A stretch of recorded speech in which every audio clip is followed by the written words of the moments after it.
ஸ்ரீயப்பதியான பரம கருணாமூர்த்தியான பகவானுடைய கிருஷ்ணாவதாரத்துல பல வகையான லீலைகளை விரிவாக சொன்னதான புராணமாக பாகவதம் அப்படிங்கிறது அமையறது. ராமாவதாரத்துல ராமாயணம் அப்படிங்கிறது எந்த பகுதி எடுத்து நாம பேசணும் அப்படின்னா ராமன் காட்டுக்கு போன பகுதி எடுத்துதான் பேசணும். 11,000 வருஷம் ராமன் இருந்தார் அப்படின்னு வால்மீகி ராமாயண ரீதியான வார்த்தைகள். பல இடங்கள்ல இத வால்மீகி சொல்லிண்டே போறார். நாம அதை அப்படிதான் எடுத்துண்டாகணும். ஏன்னா நமக்கு மகர்ஷிகள் தான் பிரமாணம். ஆராய்ச்சியாளர்களோ புத்தியோ பிரமாணம் கிடையாது.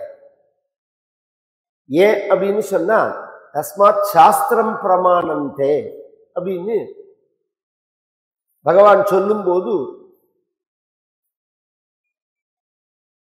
நமக்கு எது புரியாதோ அதைத்தான் சாஸ்திரம் சொல்லும். நம்ம புத்தியினால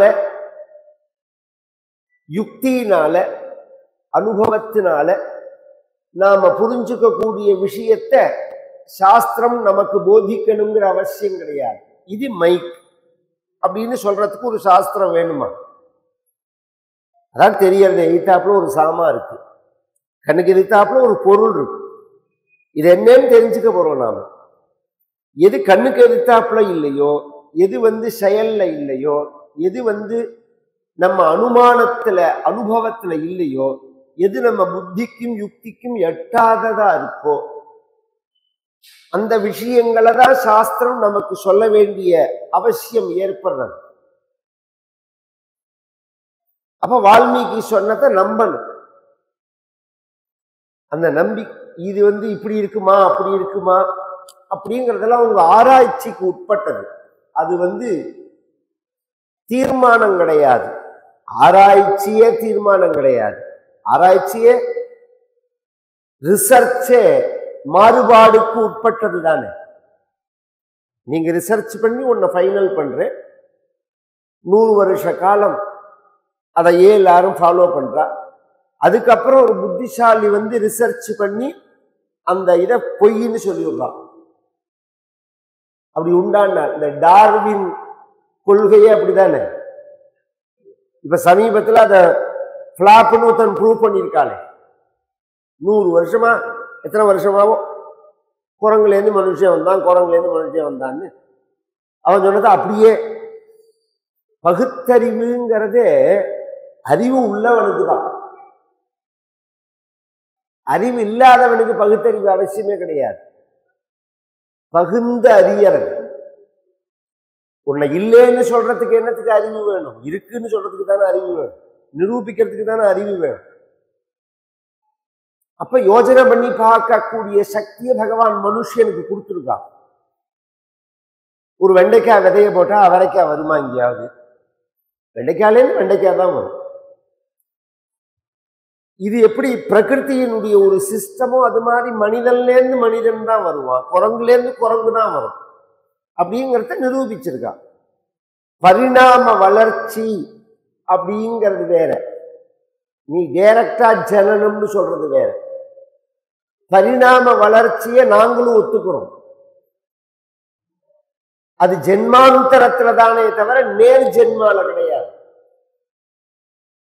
ஜென்மாந்தரங்கள்ல தான் பரிணாம வளர்ச்சியானது தொடர்றது.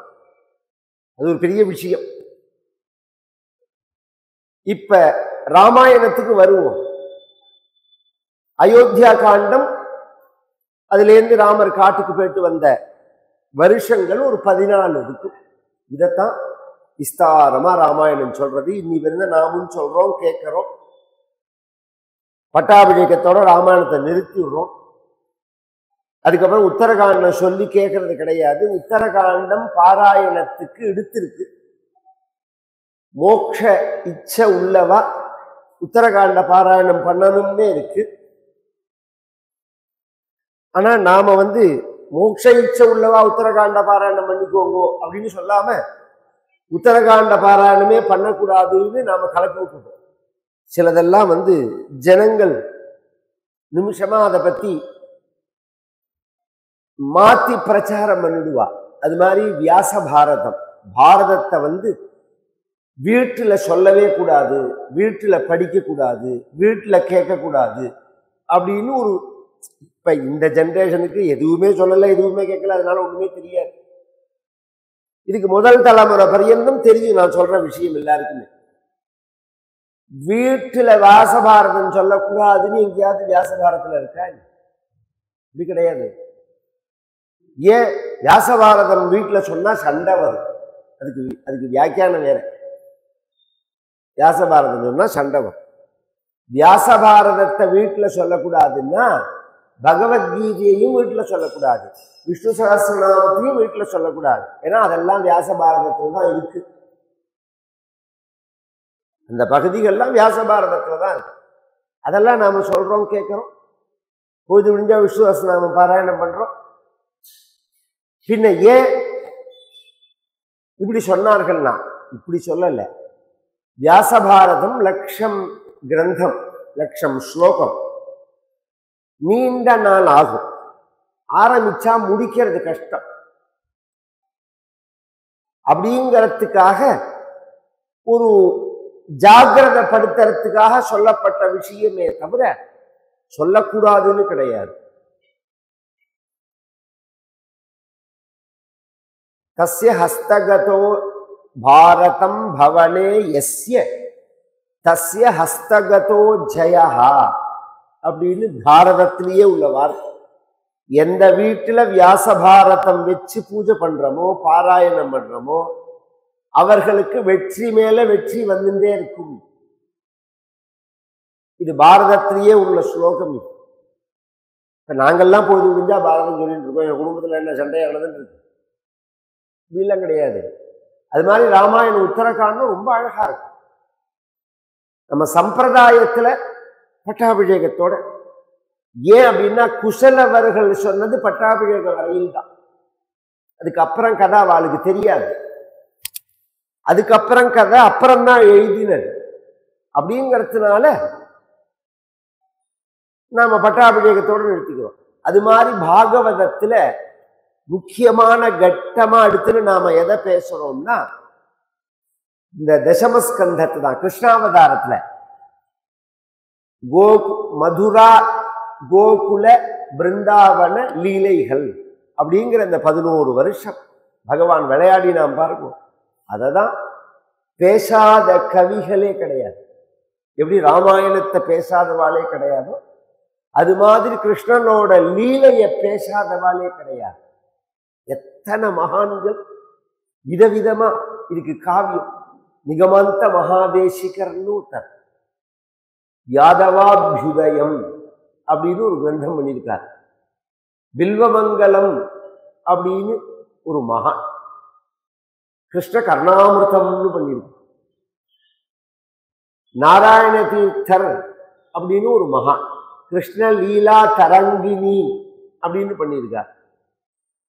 சிசுபாலவதம் அல்லது மாகம் அப்படின்னு ஒரு காவியம் இருக்கு இந்த காவியங்கள்லயே.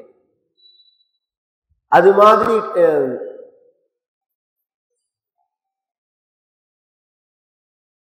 கிருஷ்ண வைபவங்களை சொல்லக்கூடியது தமிழ்ல ஊத்துக்காடு வெங்கட சுப்பையர் கீர்த்தனைகள்லாம் இருக்கு. அது மாதிரி அந்தந்த பிரதேசத்துல கர்நாடகான்னா தாசர்கள் பாடியிருக்கா. கேரளா அப்படின்னு சொன்னா பூந்தானம், இன்னும் சில பக்தர்கள்லாம் ஆச்சரியமா கிருஷ்ண லீலைய பாடியிருக்கா.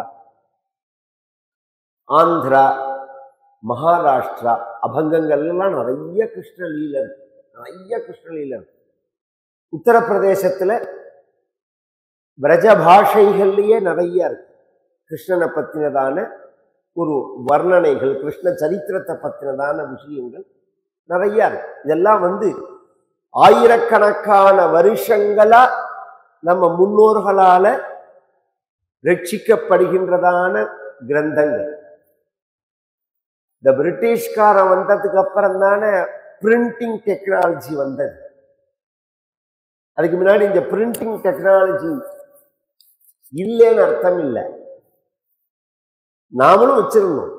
ஏன்னா இந்த புஸ்தகம்ங்கிற வார்த்தை அவங்க கொடுத்தது இல்லை. வீணா புஸ்தக தாரிணி வேதமாதர் நமஸ்துபியம். இது மாதிரி அம்பாளை பத்தி வர்ணிக்கிறதேவோ, சரஸ்வதியை பத்தி வர்ணிக்கிறதேவோ, அல்லது தட்சிணாமூர்த்தியை பத்தி வர்ணிக்கிறதேவோ, பூதி வியாபாண்டு ராங்கா சசி சகலதரா ஞானமுத்ராட்சமானா வீணா புஸ்தைர் விராஜத்து கரதல கமலே யோகப்பட்டாபிராமா அப்படின்னு தட்சிணாமூர்த்தியினுடைய தியான ஸ்லோகத்துல கையில புஸ்தகத்தை வச்சுருக்கார், வீணையை வச்சுருக்கார் அப்படின்னு. புஸ்தகம்ங்கிற சப்தம் இருக்கு. நாம உபயோகப்படுத்துறது எழுத்தாணி ஓலையை வச்சிருந்து அந்தந்த காலத்துல எப்படி இருந்திருக்குமோ எனக்கு தெரியல. அது என்ன மாதிரி எல்லாம் செப்பு பட்டயத்துல உபயோகப்படுத்திருப்பா, தங்க பட்டயத்துல உபயோகப்படுத்திருப்பா. பண ஓலை, தென்னை ஓலை நிற்காது. பனை ஓலை லைஃப் கூட இருக்கும் பனை மரத்துக்கு நார்மலா.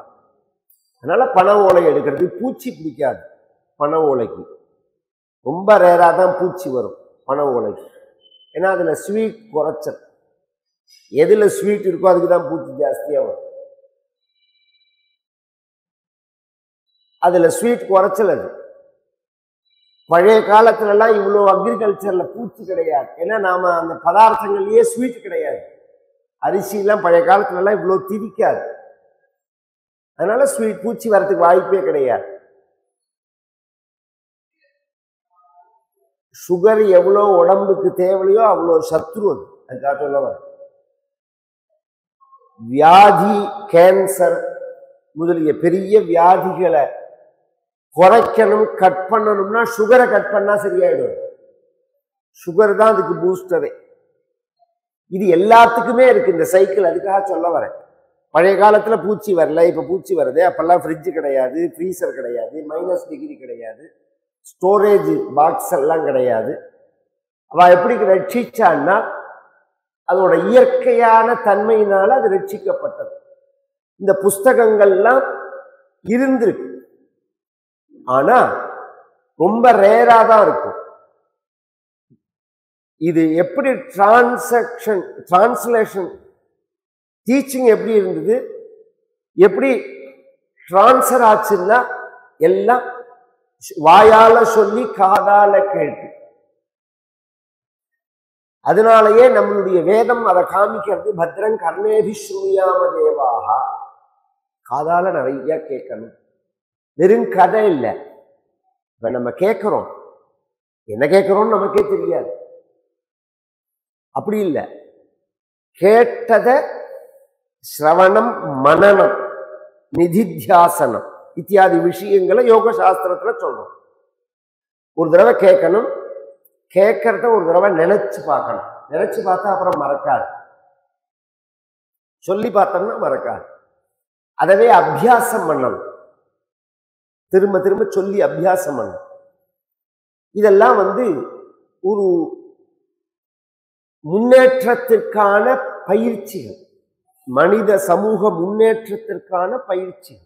இந்த வயசான காலத்துல எல்லாம் இப்ப ஞாபக மறதி வருதுங்கிற அப்படின்னா ஒரு ஜென்ரேஷன் முன்னாடி பிறகு நாம அதை பார்த்தது கிடையாது. இன்னைக்கு ஒருத்தரை பார்த்தேன், 101 வயசு, அவர் பிள்ளைக்கு சட்டத்தை பூர்த்தி. அதுக்காக அப்பாவுக்கு ரொம்ப முடியல, வெளியில எல்லாம் போறதில்லை, அவர் ஜாஸ்தி பேசுறதில்லை அப்படிங்கிறார். நான் போய் அப்படி நின்னேன், தாத்தா அப்படின்னு கூப்பிட்டேன். முடியாம தான் அப்படி நிமிர்ந்து பார்த்து, தாமோதர தீட்சிதரா அப்படிங்கிறார். 101 வயசுல இவர் தாமோதர தீட்சிதர்னா அவர்கிட்ட யாருமே சொல்லல. அப்ப நினைச்சிருந்தேனா எப்படி இருந்திருக்கா நம்ம பெரியவாள்லாம்.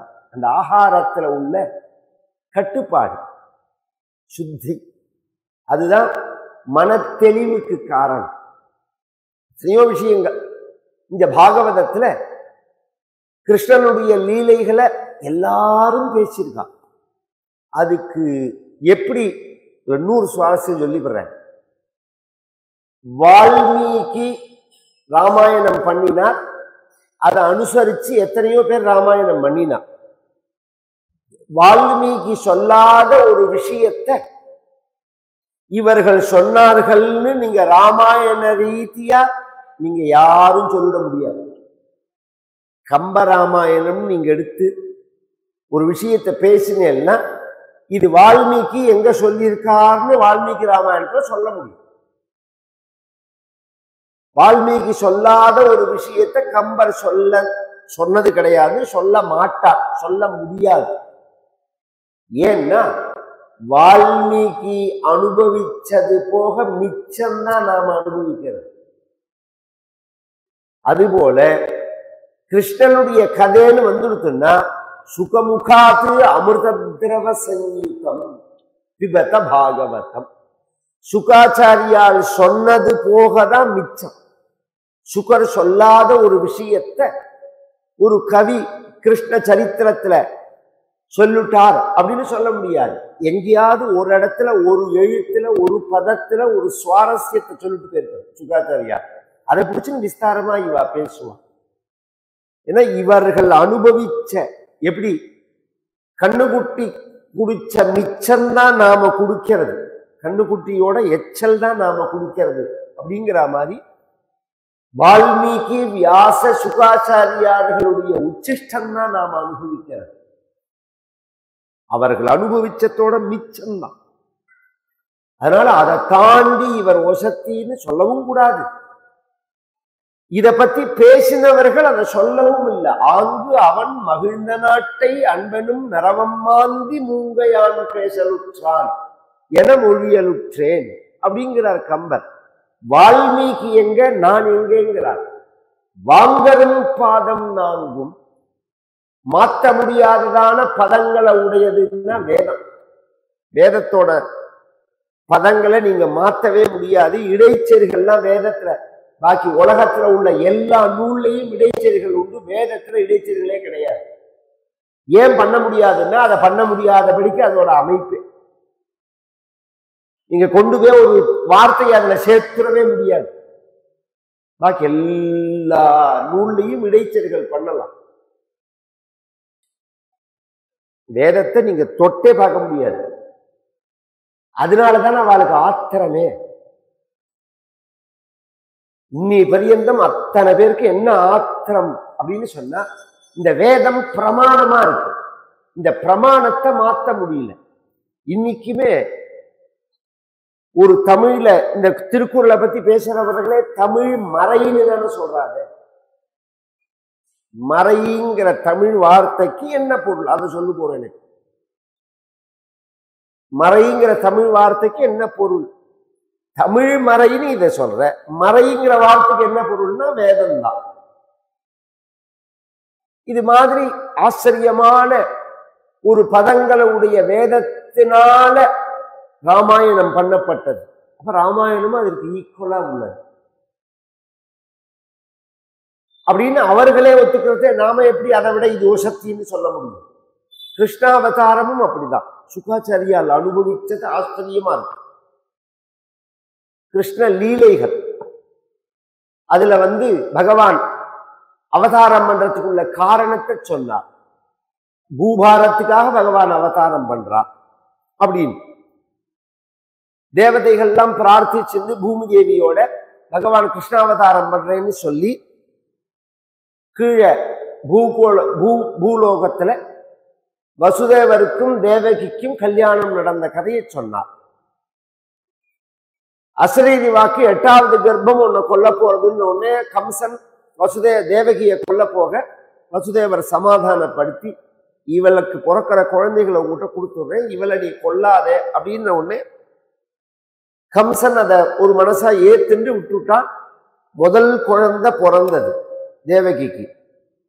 சுசுர்வதான்னிவர்த்தே கம்சஹா தத்வாக்யசாரவித் வசுதேவோபி தம் ப்ரீதஹ பிரசஸ்ய பிரவிஷத் கிருஹம் அத கால உபாவிருத்தே தேவகி சர்வதேவதா புத்ரான் பிரசுஷுவே சாஷ்டௌ கன்யாம் செய்வானுவத்சரம். முதல் அத்தியாயத்துல 55வது ஸ்லோகத்திலிருந்து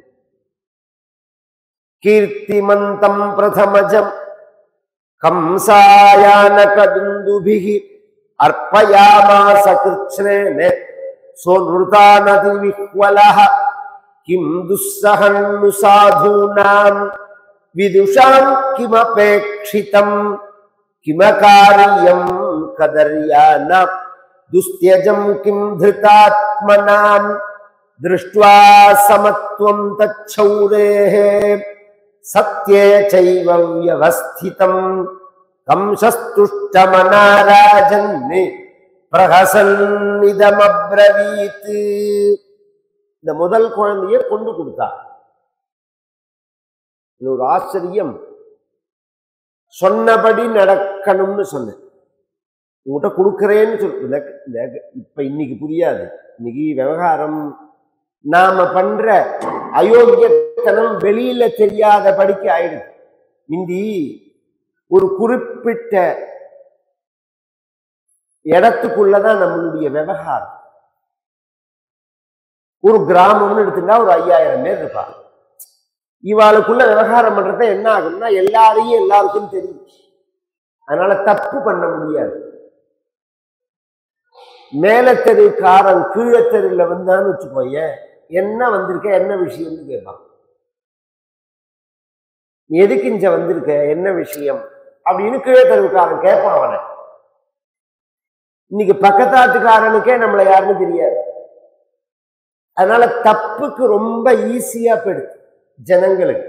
அதுவே ஒரு துணிச்சலுக்கு காரணமா போயிடுது. இந்த எல்லாருக்கும் எல்லாரையும் தெரியுங்கிறதுனாலையும் ஒரு பயம் இருக்கு. அதுவே ஒரு துணிச்சலுக்கு காரணமா போயிடுது. அதனால நாம பணம் கை கொடுத்து கைமாத்தல் வாங்கிப்பா. கிராமங்கள்ல எல்லாம் ஒரு அவசரமா ஒரு 500 ரூபாய் வேணும், 1000 ரூபாய் வேணும். அது பெரிய பணம் அந்த காலத்துல. சில பேர் சொல்லுவா வட்டி எல்லாம் வாங்கிக்க மாட்டான். அந்த கஷ்ட காலத்துக்கு கொடுத்துட்டு திருப்பி வாங்கிப்பான். நானே பார்த்துருக்கேன். எங்க தாத்தா எங்க அப்பா எல்லாம் வந்து இந்த வைகாசி ஆணி போக ஆடி ஆவணி புரட்டாசி ஐப்பசி இந்த மாசங்கள்லாம் கொஞ்சம் டைட்டா இருக்கும். ஏன்னா அவளுக்கு திருப்பி தை மாசம் வந்தாதான் விவசாயத்துல ஒன் டைம் வருமானம் போனோம். அப்ப என்ன பண்ணுவோம், ஆடி மாசம் ஆவணி மாசம் மழை வந்த உடனே ஐயா ஒரு 2 மூட்டை நெல்லு கொடுங்க, நான் தை மாசம் அறுவடை ஆன உடனே கொடுத்துட்றேன், அதுக்கு வட்டியா ஒரு கலம் சேர்த்து கொடுக்குறேன், இல்லை 6 மரக்கா கொடுக்குறேன் அப்படின்னு சில பேர்கிட்ட சொல்லுவான். சில பேர் வாங்கிப்பா. எங்க தாத்தா அப்பாலாம் வாங்கிக்க மாட்டான், கொடுத்துருவான். 10,000 முழுக்க நெல் இருக்கும், கொடுத்துட்டு நீ வேலை செஞ்சுட்டு கழிச்சு விட்டுக்கோடா அப்படின்னுவா. இது இப்படியும் நல்லவா உண்டு. சில பேர் வட்டி வாங்கிக்கிறவா உண்டு. அந்த வட்டி வாங்கிக்கிறவன்ட்ட சில பேர் என்ன சொல்லுவான், வாங்கும் போதே நீ என்ன கேட்டாலும் நான் கொடுக்குறேன்னு. நீ என்ன வட்டி கேட்டாலும் கொடுக்கறேன்னு சொல்றவன் ஃப்ராடுன்னு அர்த்தம், கொடுக்க மாட்டான்னு அர்த்தம். ஏன்னா கொடுக்கணுங்கிற எண்ணம் உள்ளவன் அந்த வார்த்தையை சொல்ல மாட்டான், பயப்படுவான், வட்டிக்கு பயப்படுவான், சொன்னபடி நடந்துக்கவும் மாட்டான். 50 ரூபா 100 ரூபா கையில வாங்கிட்டான்னா அப்புறம் அந்த தெருவிலேயாவே நடக்க மாட்டான். அவன் நம்ம கண்ணிலேயே பட மாட்டான். எங்கேயாவது எசகு பிசகா கொளத்தாங்கரையில ஒரு நாளைக்கு மாட்டி விட்டான்னு வச்சுக்கோ, என்னடா சுப்பா அன்னைக்கு 100 ரூபா வாங்கின்னு போனேன், இந்த வரேன் சாமி கையில பணமே தங்கல்ல, ஏண்டா 10 நாள்ல தரேன்னு சொன்னையேடா, ஆஸ்பத்திரி போகணும்னு சொன்னையேடா, அதெல்லாம் தருவேன் சாமி, உன்னை ஏமாத்துக்கு நான் ஊரை விட்டு ஓடியா விட போறேன் அப்படின்னு ஒரே வார்த்தையில நம்மளை அதற்கு போவான். இந்த வார்த்தைங்கிறது இருக்கு, அவளோட இயலாமை இல்லாமை எல்லாம் ஒரு பெரிய விஷயம் இல்லைன்னு வச்சுக்கோங்க. பல ஏழைகள் அதை ஒரு பெரிய விஷயமாவே எடுத்துக்க மாட்டான். கணக்க சும்மா அவனை ஒரு அமிட்டுறதுக்காக அந்த கணக்கு வச்சுட்டு இருப்பாள், தவிர கணக்கெல்லாம் பார்த்து கொடுக்க மாட்டான். எனக்கு தெரியும். இப்ப எங்க வீட்டுல வேலை செஞ்ச நிறைய 5-40 ஏக்கர் விவசாயம் எங்க தாத்தா காலத்துல எல்லாம். எத்தனையோ பேருக்கு 15,000 ரூபாய், 20,000 ரூபாய், 30,000 ரூபாய் கடன் கொடுத்து அவன் எழுதி கொடுத்த கல்யாணத்துக்கெல்லாம் எழுதி கொடுத்த நோட்டெல்லாம் எப்படி எங்காவது பொட்டியில இருக்கு. 1 ரூபா கூட அவன் திருப்பி கொடுக்கல. 1 ரூபா கூட அவன் திருப்பி கொடுக்க மாட்டான்னே எங்களுக்கு தெரியும். சும்மா ஒரு பேருக்கு எழுதிக்கிறதே தவிர நம்ம உதவி பண்ணாம யார் பண்ணுவா? நம்ம வீட்டுல வேலை செய்யறான், அவனுக்கு ஒரு கல்யாணம், கார்த்தி, ஒரு கஷ்டம்னு வந்ததுன்னா நாம உதவி பண்ணாம யார் பண்ணுவா? அந்த நேர்மைங்கிறது இருக்குது பாருங்க. சில பேர் நேர்மையா இருப்பான், வாங்கினத்தை ஞாபகம் வச்சுப்பான், நான் உங்களுக்கு கொடுக்கணும், இல்லாமை சாமி அப்படின்மா. அதெல்லாம் பரவாயில்லடா, எப்ப இருக்கிறதோ கொடு அப்படின்னு. இதெல்லாம் ரொம்ப ஆச்சரியமான ஒரு லைஃப் ஸ்டைல். இன்னைக்கு அந்த ரிலேஷன்ஷிப்பை முழுக்க நாசம் பண்ணிட்டான். இன்னும் சொல்ல போனா ஏழைகளுடைய கஷ்டத்தை பேசுற கம்யூனிச சித்தாந்தம் வந்துதான் இந்த ரிலேஷன்ஷிப்பையே நாசம் பண்ணுது. அதுதான் எந்த சித்தாந்தம் ஏழைகளுக்கு சாதகமா இருக்கும்னு நாம நினைச்சோமோ அந்த சித்தாந்தம் தான் இந்த ரிலேஷன்ஷிப்பையே நாசம் பண்ணுது. வேலை செஞ்சவாளுக்கு சாப்பாடு, டிவிஎஸ், சிம்சன்ல எல்லாம் சாப்பாடு போடுவான் வேலை செய்யறவாளுக்கு. இன்னைக்கு என்ன கம்பெனி சாப்பாடு? ஐடிக்காரன் போடுறான், நல்ல எண்ணத்துல போடல. அத ராமதுர மாமா என்கிட்ட சொன்ன, இது என்ன அவன் திங்கறதுக்கு ஒரு 1/2 மணி நேரம் டைம் கொடுக்க கூடாதான்னா, அந்த 1/2 மணி நேரம் வேலையை யாருக்கு பார்க்க? 1000 பேர் வேலை செய்யறான், 1000 பேர் 1/2 மணி நேரம் ரெஸ்ட் எடுத்துட்டானா எவ்வளவு மணி நேரம் ஒர்க் எங்களுக்கு போகும்? அவர்ஸ் கணக்குல தானே சம்பளம். அப்ப என்ன பண்றதுன்னா, அவன் உட்கார்ந்த இடத்துலயே டீயை கொடுத்துருவோம், பண்ணை கொடுத்துருவோம், பர்கரை கொடுத்துருவோம், இடது கையால கடிச்சுன்னு வலது கையால டைப் பண்ணிட்டே இருப்பான், செய்யி. அப்ப என்ன நல்ல இடத்துலயாவா பண்றா? இல்லையே. இந்த சித்தாந்தத்தை சொல்ல வர, சொன்னபடி நடக்கிறதுங்கிறது உயர்வு. சொன்னபடி நடக்கிறது ரொம்ப உயர்வு. சொல்லுதல் யாருக்கும் எளிய, அறியவாம் சொல்லிய வண்ணம் செயல். உனக்கு பிறக்கிற குழந்தைய உங்ககிட்ட தரேன்னா, குழந்தை பிறந்த உடனே கொண்டு கொடுத்தார். கம்சஸ் துஷ்டமான சுகாச்சாரியால் சொல்றார், கம்சனே சந்தோஷப்பட்டான், அயோக்கிய பையன் அவனே சந்தோஷப்பட்டான். இப்படி சொன்னபடி கொண்டு கொடுத்தாரு. பிரகசன்னிதம் அப்ரவீத், அவன் சொன்னா, எனக்கு பயம், எனக்கு மரணம் அப்படிங்கிறது இந்த குழந்தையால இல்லை, 8வது குழந்தையால. அதனால பிரதியாது கிருஹம் குமாரோயம் நஹ்யஸ்மாதஸ்தி மே பயம் அஷ்டமாத் யுவயோர் கர்ப்பாத் மிருத்யுர்மே விஹிதக் கில. எனக்கு இந்த குழந்தையால மரண பயம் கிடையாது, 8வது கர்ப்பத்தினால என்ன சொல்லி இருக்கு, அதனால இந்த குழந்தையை நீங்க எடுத்துன்னு போங்கோ அப்படின்னா. இப்படி சொன்னோடனே வசுதேவர் எவ்வளவு சந்தோஷப்பட்டிருக்கணும். ஏன்னா குழந்தைய கொல்லாம கொடுத்துட்டான் அப்படின்னு சொன்னா எவ்வளவு சந்தோஷப்பட்டிருக்கணும். சந்தோஷப்பட்டாரா அப்படின்னு சொன்னால், நாபியநந்தத தத்வாக்கியம் அசதோஹோ அவிஜிதாத்மனஹ.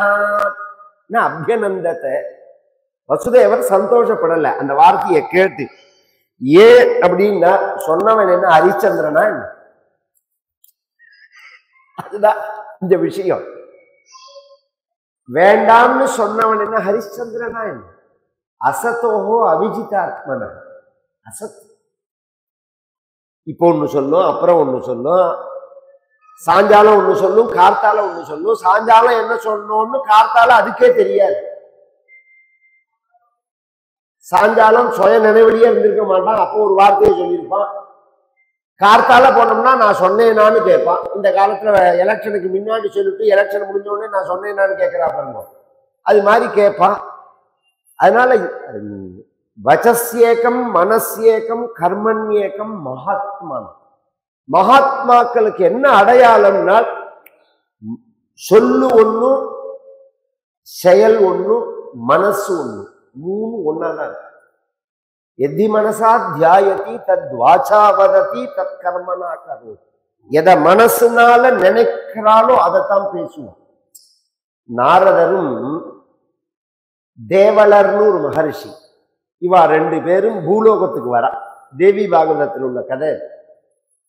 2 பேருக்குள்ள என்ன ஒப்பந்தம் அப்படின்னா 3 வருஷம் அவ இருக்கா பூலோகத்துல.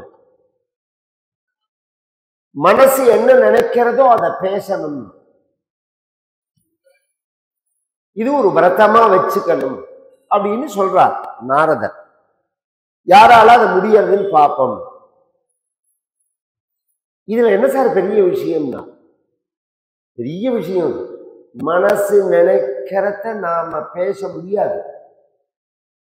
மனசு நினைக்கிறத பேசினோம்னா எல்லா உறவுகளும் கெட்டு போயிடும்.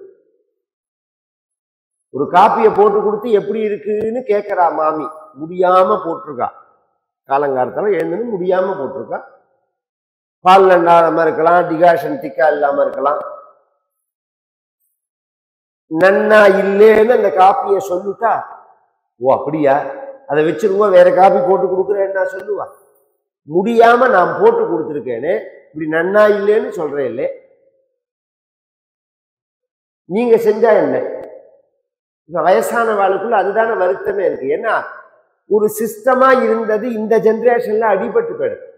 வயசான வாளுக்கு சின்னவா செய்வா, சின்னவாளுக்கு சின்னவா செய்வா அப்படின்னு ஒருத்தர தாங்கின்போம். இப்ப அதான் ஒரு மாமி சொன்னா, 60 வயசு 55 வயசு இருக்கும் அந்த மாமிக்கு. நிறைய தர்மங்கள்லாம் சொல்றேன் இல்லைங்க, ரொம்ப நல்லா இருக்கு கேட்கறதுக்கு. ஆனா எங்களோட கஷ்டம் உங்களுக்கு தெரியலையேன்னா, எங்க ஜெனரேஷன் தலைமுறையோட கஷ்டம் என்ன மாமின்னு, நாங்க மாமியாருக்கும் செஞ்சோம், மாட்டு பொண்ணுக்கும் செய்யறோம். மாமியாருக்கும் பணிவிட செஞ்சோம், மாட்டு பொண்ணுக்கும் பணிவிட செய்யறோம். எங்க கஷ்டத்தை யார் எடுத்து பேசுவா? உட்கார்ந்தா ஒரு நிமிஷம் நீங்க செய்யாதீங்கம்மா, நான் காப்பி போட்டு தரேன் அப்படின்னு ஒரு காலத்துல சொல்லுவான். வயசாக வயசாக இந்த வேலையை ரிலீவ் பண்ணிட்டே வருவோம். அதுலேருந்து ஒரு சாமான் தூக்க போனா கூட அப்பா நீ தூக்காத, உனக்கு வயசாயிடு, நான் தூக்குறேன் அப்படின்னு. இன்னைக்கு தூக்குறேன்னு சொல்ற பையங்களும் கிடையாது, சொல்றதுக்கு பையனும் பக்கத்துல கிடையாது. தூக்குறேன்னு சொல்ற பையன் பக்கத்துல இருந்தாலும் சொல்ல மாட்டான், பக்கத்துலயும் பையன் கிடையாது. யாரோ ஒருத்தர் 2 பேருக்கு இருக்கு, அதெல்லாம் பாக்கியம். எல்லாருக்கும் அப்படி ஆயிடுத்துன்னு சொல்ல மாட்டேன்னா, அந்த உறவுகளை கெடுத்துக்காம ஜாக்கிரதையா இருந்தோம்னா அந்த குடும்பங்கள்ல இன்னைக்கும் இருக்கு. ஆனா இந்த மெக்கால எஜுகேஷன் சிஸ்டம், இந்த ஓவர் ஃப்ரீடம், ஓவர் இன்கம், இது குடும்ப அமைப்பை செதைச்சுடுத்துங்கிறது தான் உண்மை. குடும்பங்கள் அமைப்பை செதைஞ்சு போனதுக்கு என்ன காரணம்னா அவ டிபேட் வச்சு பேசலாம். எது ஒரிஜினல் காரணமோ அதை சொல்றது இல்லை. ஒரிஜினல் காரணம் எதுன்னா இந்த எஜுகேஷன் சிஸ்டம் தான். படிப்பு வேண்டாம்னு நாங்க சொல்லலை, இந்த படிப்பு தப்பு.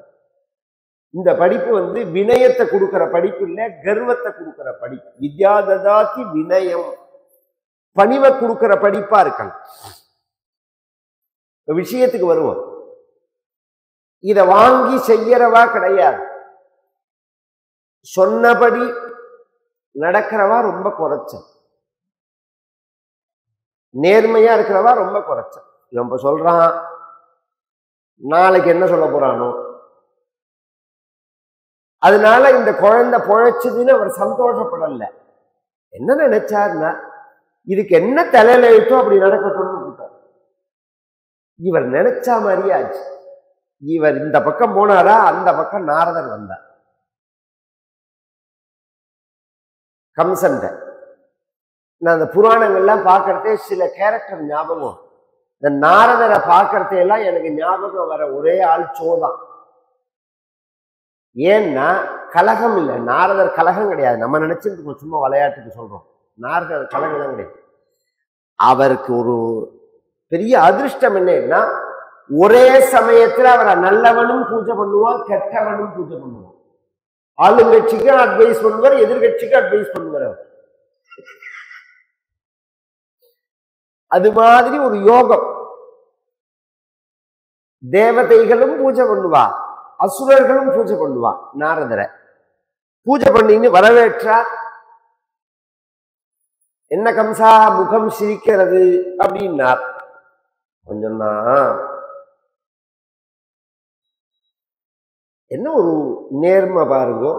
வசுதேவர் சொன்னபடி கொண்டு கொடுத்துட்டார் பையனை அப்படின்னா. ஏன் நானே அதை பத்தி பேசணும்னு இருந்தேன்.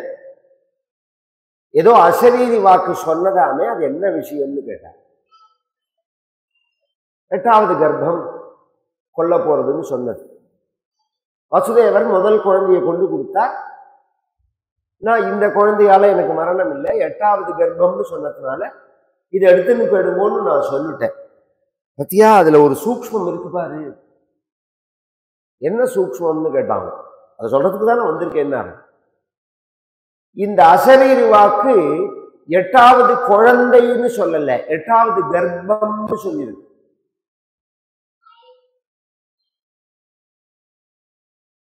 பழைய காலத்துல எல்லாம் ஒரு வார்த்தையை சொன்னா அதை உடனே கேட்டு சந்தோஷப்பட மாட்டா. அந்த வார்த்தையை அனலைஸ் பண்ணுவான்.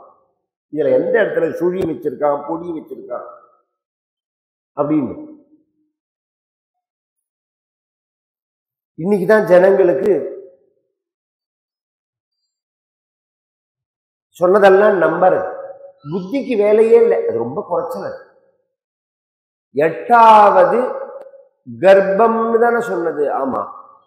8வது குழந்தைன்னு சொல்லலையே. ஆமா. என்ன வித்தியாசம்னா அதுலதான் வித்தியாசம் இருக்குன்னா, 8ம் 8க்கு பொருந்தும்னா. புரியுற மாதிரி சொல்லுங்களேன்னா, முதல்ல ஒரு குழந்தை பிறக்கிறது, இது எத்தனாவது கர்ப்பம்னு உனக்கு எப்படி தெரியும்னு கேட்டார்.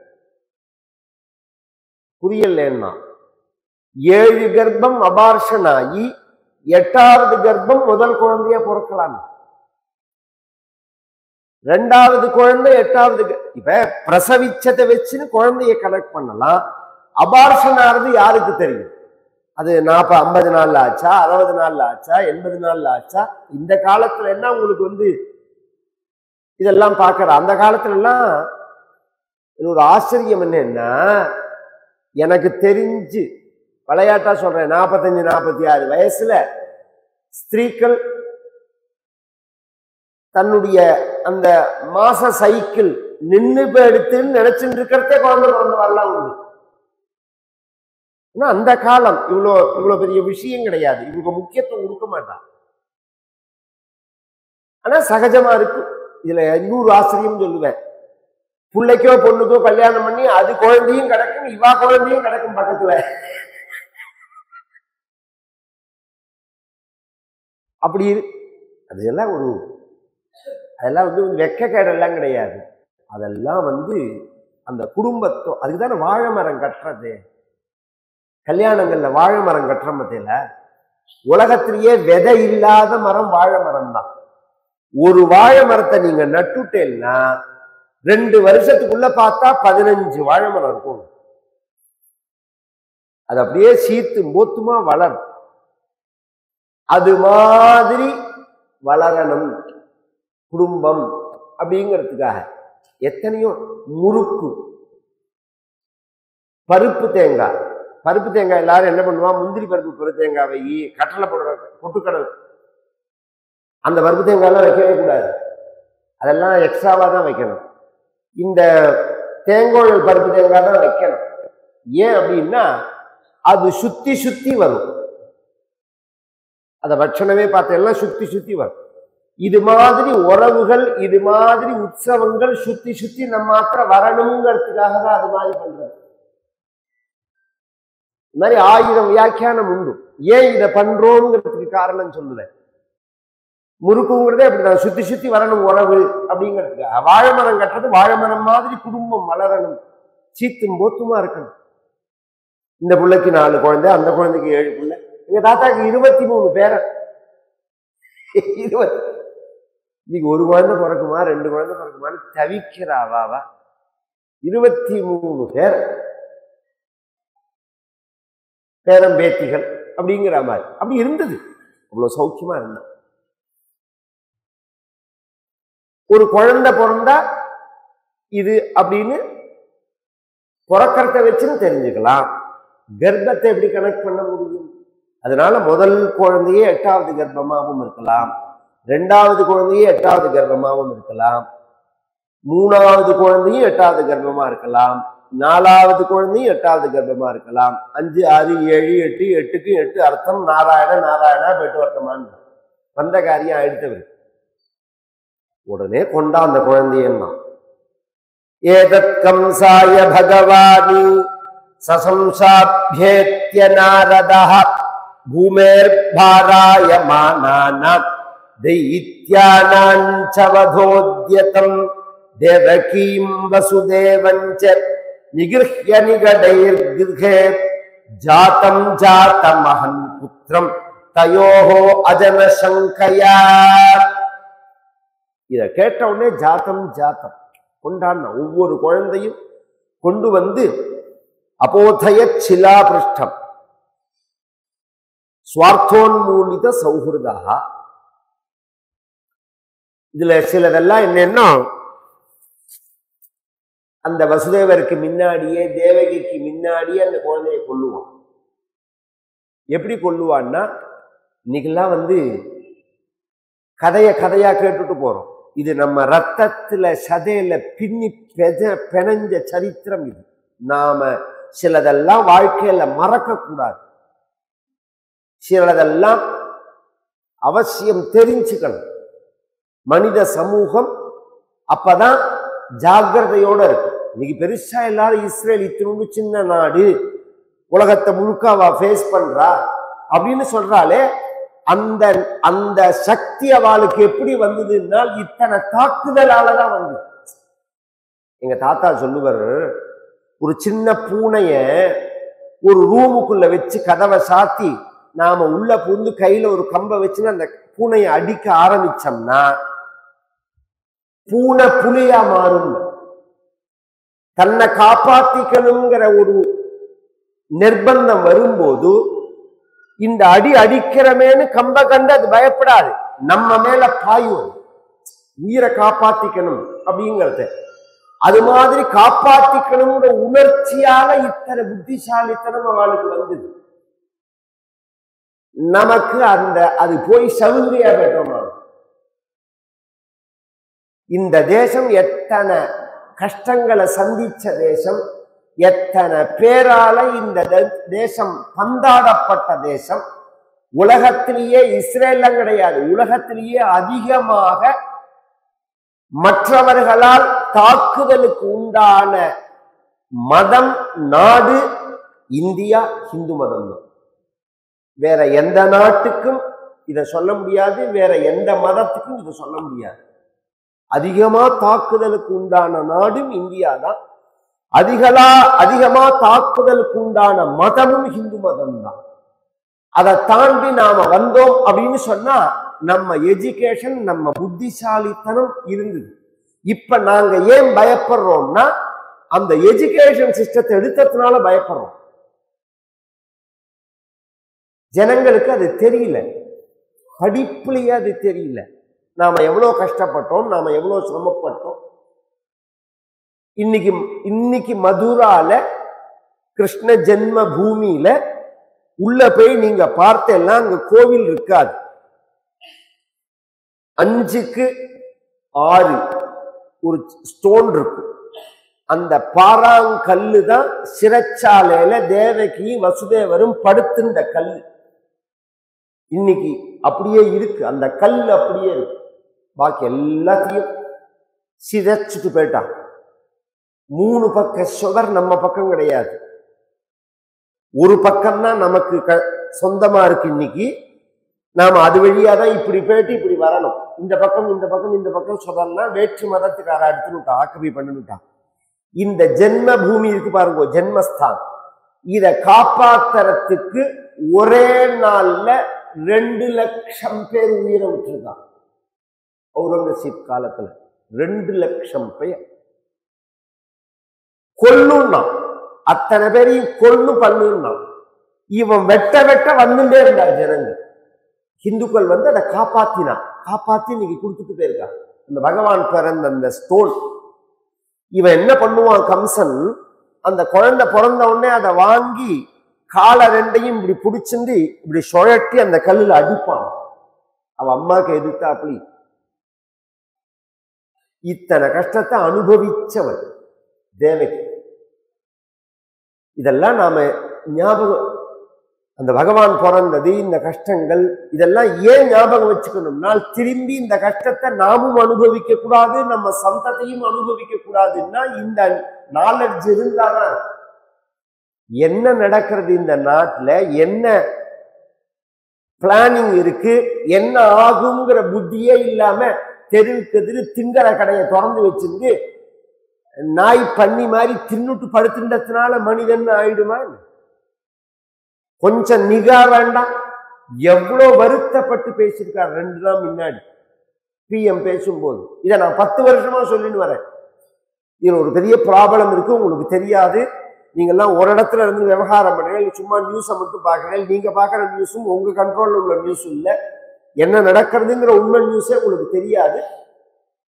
ஒரு ஸ்ரீரங்கமே நதி தீரம், அதுவும் சின்ன ஒரு இடம். அது அந்த இடத்துல ரங்கநாதர் கோவில் இருக்கு. அந்த கோவிலை சுத்தி இருக்கிறவா முழுக்க பக்தால் தான், ஒரு கம்யூனிட்டின்னு இல்லாம எல்லாரும் பக்தா, ரங்கநாதருக்கு கைங்கரியம் பண்றவா. அந்த ஊர்ல 50 ஏக்கர் வாங்க முடியுமான்னு வெளியூர்காரன் வந்து யோசனை பண்றான். வேறு மதத்தை, வேறு கிராமத்தை ஸ்தாபிக்கணும். இது மாதிரி பாரத தேசம் முழுக்க நாசம் பண்ணியிருக்காங்க. ரூரல் ஏரியா முழுக்க குட்டிச்சவரா போயிடுது. எங்க திரும்பினாலும் அந்த ஜனங்களுக்கு இதை பத்தின நாலெட்ஜ் கிடையாது. இவாளுக்குள்ளேயே சண்டை, நல்லவா குழந்தைகளை பெற்றுக்கிறதும் கிடையாது. உள்ளுக்குள்ள ஏகப்பட்ட ஃப்ராடு நடக்கிறது. இந்த பொலிட்டீஷியனும் அவனுக்கு தற்காலிக லாபத்துக்காக அதெல்லாம் ஊக்குவிக்கிறார். இதனுடைய விளைவு என்ன ஆகும்னா, இன்னொரு 20 வருஷம் போச்சுன்னா ஒரு ஹிந்து ராஜ்யத்தை நாம வரவழைக்கணும்னு நினைச்சாலும் வரவழைக்க முடியாது. இப்படியே போச்சு. இப்ப இந்த மதம் சார்ந்து பேசல, சுதந்திரத்துக்காக பேசுறேன். வாரியார் சுவாமிகள் சொல்லுவர், ஞானசம்பந்தர் சரித்திரத்துல சமணர்கள் வந்து மதுரை ஆக்குபை பண்ணிட்டு சைவர்களை ஹிம்சை பண்ணினார்கள் அப்படிங்கிற போது ஒரு திருஷ்டாந்தம் சொல்லுவார். ஒரு மதத்துக்கும் விரோதம் வராம வாழணும் அப்படிங்கிறதுக்கு எப்படி சொல்லுவார்னா, ரோட்ல கைய வீசிண்டு நடக்கலாம், அதுக்கு எல்லாருக்கும் உரிமை உண்டு. அந்த உரிமை எது பரியந்தம்? இந்த கைய வீசுறது பொறுத்தியார் கண்ணை குத்தாத பரியந்தம். நான் கைய வீசுறேங்கிற பேர்ல எதிராளி கண்ணை குத்துற அளவு கைய வீசலாமா? அது மாதிரி என்னோட தர்மத்தை, என்னோட கல்ச்சரை, என்னோட வாழ்வியல் முறையை நான் பின்பற்றத்தை நாங்க யாருமே அபிப்பிராயம் சொல்லல. நீ என்ன டிஸ்டர்ப் பண்றதுதான் இந்த பிரச்சனை. அதை நான் ஏத்துக்கணும்னு நீ சொல்றதுதான் பிரச்சனை. யான் பண்ணக்கூடாதுன்னு சொல்றது. நாங்க யாரையாவது, எந்த மதத்தையாவது, எந்த மதத்துல உள்ள தெய்வத்தையாவது நிந்திச்சு இந்து மதத்துல பேசுறோமா நாம? இதெல்லாம் ஏன் சொல்றேன்னா, இதை இப்படியே விட்டுட்டே போனோம்னா ஃபியூச்சர்ல பெரிய ப்ராப்ளத்தை நாம திரும்ப ஃபேஸ் பண்ணணும். ஒரு 100 வருஷம் தான் ஆயிருக்கு, பழையபடி சண்டைக்கு நமக்கு வந்துடும். அந்த உணர்வு இருந்துட்டே இருக்கணும். இத்தனை கஷ்டங்களை தாண்டிதான் நாம வந்திருக்கோம் அப்படிங்கிறத நாம எல்லாருமே அந்த தர்மத்துல குழந்தைகளுக்கு அந்த நாலெட்ஜை சொல்லி கொடுக்கணும். தர்மத்துல ருச்சி வரா மாதிரி பண்ணணும். கம்பல்சரியா கோவிலுக்கு அழைச்சின்னு வரணும். ஸ்தோத்திரங்கள் சொல்லி கொடுக்கணும். நம்மளுடைய ஹிந்து தர்மங்கள், கல்ச்சர்களை குழந்தைகளுக்கு நாம செஞ்சு காமிக்கணும். இதுல என்ன இருக்கு, அதுல என்ன இருக்குன்னு. நல்ல வாழாத்திரிய ஒரு ராமநவமி, ஒரு கோகுலாஷ்டமின்னா உடனே கடையில வாங்கி வந்துடுறான். கடையில வாங்கின்னு வரத்தியா பகவான் கேட்கறான். ஸ்வீட் ஸ்டால்ல வாங்கிட்டு வர ஸ்வீட்டியா பகவான் உங்கள்கிட்ட கேட்டான்.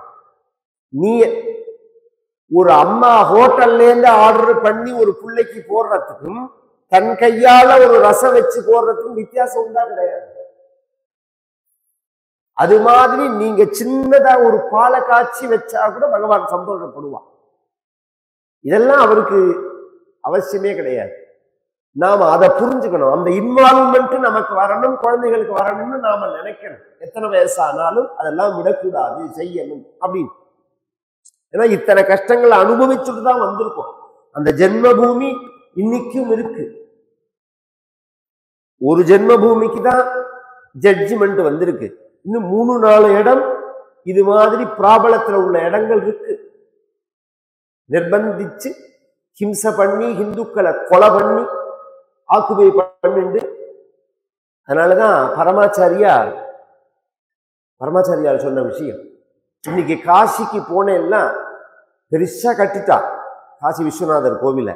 அப்படி சுத்தி வரத்தே, அப்படி கோவிலை சுத்தி வரத்தே இந்த சைடு பார்த்தேன்னா இப்படி ஒரு நந்தி இருக்கு. அந்த நந்தியை போய் பிரதட்சிணம் பண்ணிட்டு இந்த ஹாரதி காமிக்கிறதே அங்க ஒரு ஹாரதி காமிப்பான். ஏன்னா அங்க ஒரு கிணறு இருக்கு, அதுக்குள்ளதான் பழைய லிங்கம் உடைச்சு போட்டிருக்கான். காசி விஸ்வநாதர் லிங்கத்தை இப்ப இருக்கிறது ஒரிஜினல் விஸ்வநாதர் கிடையாது. அந்த லிங்கம் அந்த கிணத்துக்குள்ளதான் கிடக்கு. அப்படிங்கிறதுக்காக அதுல ஹாரதி காமிப்பான். இதெல்லாம் நாம எதையும் மறக்கலைங்கிறதுக்காக சொல்ல வரேன். இது நாம மனசுல வாங்கிக்கணும். அந்த தர்மத்தை நாம விட்டுடக்கூடாது. இவர் என்ன பண்றார், வசுதேவர் 6 குழந்தைகளை கொன்னான். இவன் அவ்வளோ துஷ்டம். இவனுக்குள்ள மந்திரிகள்லாம் இருக்கா பாருங்க.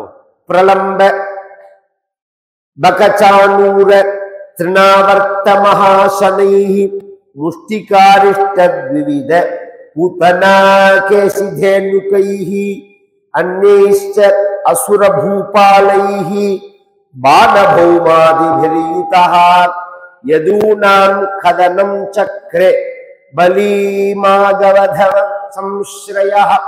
இந்த ஒத்தன் மட்டும் கம்சன் இருந்து ஹெட் குவார்டர்ல இந்த யாதவர்களை வசுதேவரை துன்புறுத்தினான்னு கிடையாது. ஜில்லாக்கு ஜில்லா குட்டி கம்சனை தயார் பண்ணி வச்சிருக்கான். அவன் இன்னைக்கு நடக்கிறதெல்லாம் அன்னைக்கே இருந்திருக்குங்கிறது சொல்ல வர. ஜில்லாக்கு ஜில்லா பிரலம்ப பக சானூர திருநாவர்த்த, பிரலம்பன் பகன் சானூரன் திருநாவர்த்தன் முஷ்டிகன் அரிஷ்டன் விவிதன் கேசி தேனுகன் பாணன், இவர்கள்லாம் குட்டி குட்டி சாம்ராஜ்யம். இதில் 100 சுவாரஸ்யம் சொல்றேன்.